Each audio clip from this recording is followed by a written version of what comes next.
Mornings are often a struggle in this modern age.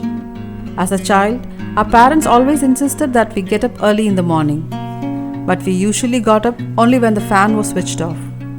I can see you nodding. Today, as grown-ups, some of us still snooze the alarm to catch some sleep. But recently, the 5 a.m. club has been making more noise. Thinking of checking it out. Are you interested to know what is happening there? Hello everyone, welcome back to yet another interesting episode of Books.com with me, Subhashini. The 5 a.m. Club by Robin Sharma is a highly read and reviewed book, receiving mixed reactions from readers. So I'm not going to review it, but since this book is overloaded with many life-changing concepts and ideas, I share a few snippets from it in today's and the rest in upcoming episodes. Stay tuned till the end to get benefited. Before I delve deep into the book, a few words about the author. Most of us know Robin Sharma is a Canadian writer, internationally acclaimed best-selling author, and has published 12 other books. But before this, Sharma quit his career as a litigation lawyer at the age of 25 to pursue stress management and spirituality. He is now admired by the world's most successful people and is considered one of the top 5 leadership and elite performance experts. And with every copy of the 5 a.m. Club sold, a portion of royalties goes to help children with leprosy. Now, let's check out the 5 a.m. Club. The book begins with a young entrepreneur who is on the verge of ending her life. She discovers a ticket to a personal optimization conference which she attends. There are a group of other people who are desperate to learn the secret of success from a legendary business guru, the Spellbinder. Among the attendees, there is a frustrated artist and a seemingly homeless man. The entrepreneur is successful, yet a troubled woman in need of revitalization. The artist is ambitious, trying to refuel his creativity, but hasn't reaped any results. And the homeless man seems mysteriously knowledgeable and full of life, with desire to pass on his knowledge. We are soon told that the homeless man, Mr. Rayleigh, is not really poor, but a billionaire who has become successful by applying the teachings of Spellbinder. Mr. Rayleigh dresses as homeless as a habit to remind himself that money isn't everything. He says the Spellbinder has taught him a world-beating morning routine. Both the artist and entrepreneur are now curious to know, and that's how this eccentric tycoon becomes their secret mentor.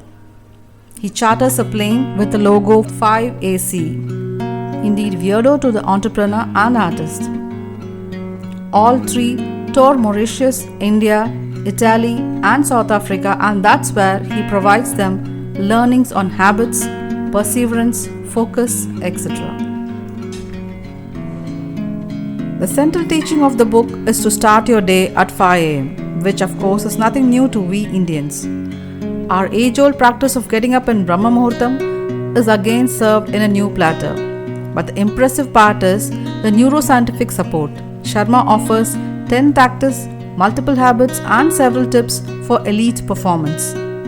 Each of these tactics, habits and tips rely on your ability to push through the discomfort of waking up at 5 a.m. He explores and explains the brain science and claims that these will help you rise far more quickly than the rest of the society. Initially, he mentions a 3-step formula. The first step is to set a trigger. That's without the aid of smartphones or smartwatches, try to get up. It's the cue that initiates the habit. Once the habit is initiated, then comes the second step, a ritual. When we get up at 5 in the morning, the solitude and silence tend to trigger our brain waves. They shift from beta to alpha, through to theta. This is the time when the prefrontal cortex of the brain, which is known for handling rational thought, that is, the portion which questions or worries about our each and every action, is temporarily shut. So, when our inclination to analyze, stress and worry are weakened, we naturally enter a state of flow, fully energized and focused in a zone. follow a particular ritual to continue this habit. The third step is the reward. Usually, our brain tends to put us off when we begin something new, suggesting all the cons, and in this case, it may tempt us saying that it's still dark, it's chill outside and the bed is cozy, or you didn't sleep well last night, etc. But don't give in. You can pacify this thought by promising it a reward later in the day, like treating yourself or going to bed early. Keep suggesting compensations for getting up early until it becomes a routine. Once the reward is pleasurable, repetition automatically follows. If practiced judiciously, we'll be more focused and productive the whole day. Many greats throughout the history, from novelist John Grisham to composer Mozart, have learned that the isolation and solitude that comes from waking at 5 a.m. has multiplying effect. Every one of us has a limited mental capacity, or what is called the cognitive bandwidth. Throughout the day, we give attention to tasks at work, news, interacting with others, and social media. Our bandwidth is drained up by midday, after which we have a hard time truly concentrating on anything at all. By constantly shifting our focus from one thing to another, we focus on nothing at all.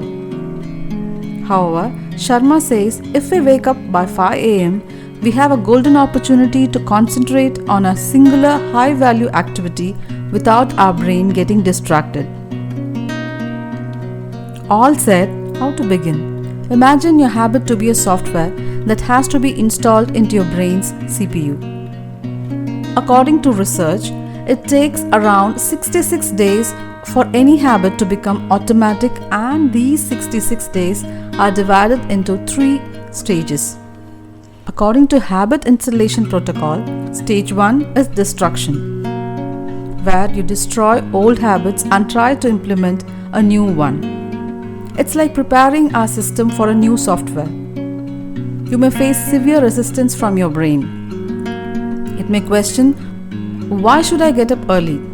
It may be difficult to be consistent, but this is the period to test your willpower. Sharma says 95% of the population fail because they didn't try to come out of this comfort zone.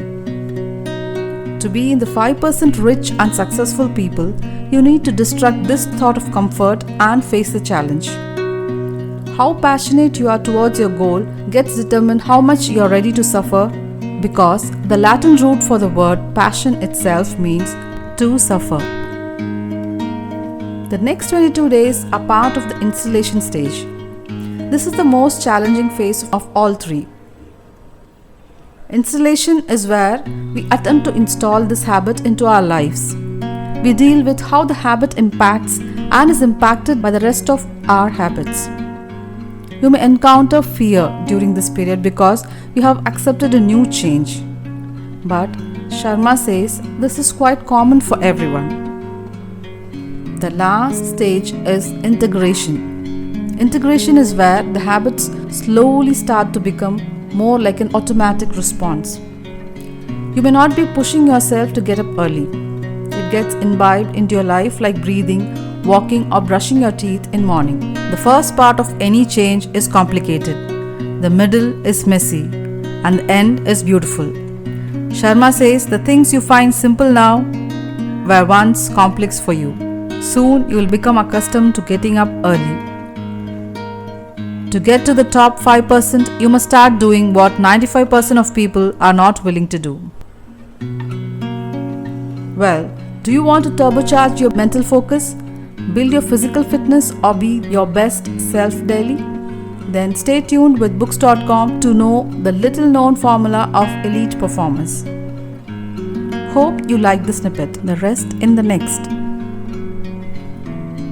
Please do share your thoughts and comments about this book with me on Books.com YouTube channel, or write to me at BooksDotCom by Subhashini at gmail.com. You can follow Books.com Instagram page for more updates. Thank you for tuning in. See you on the next episode of Books.com.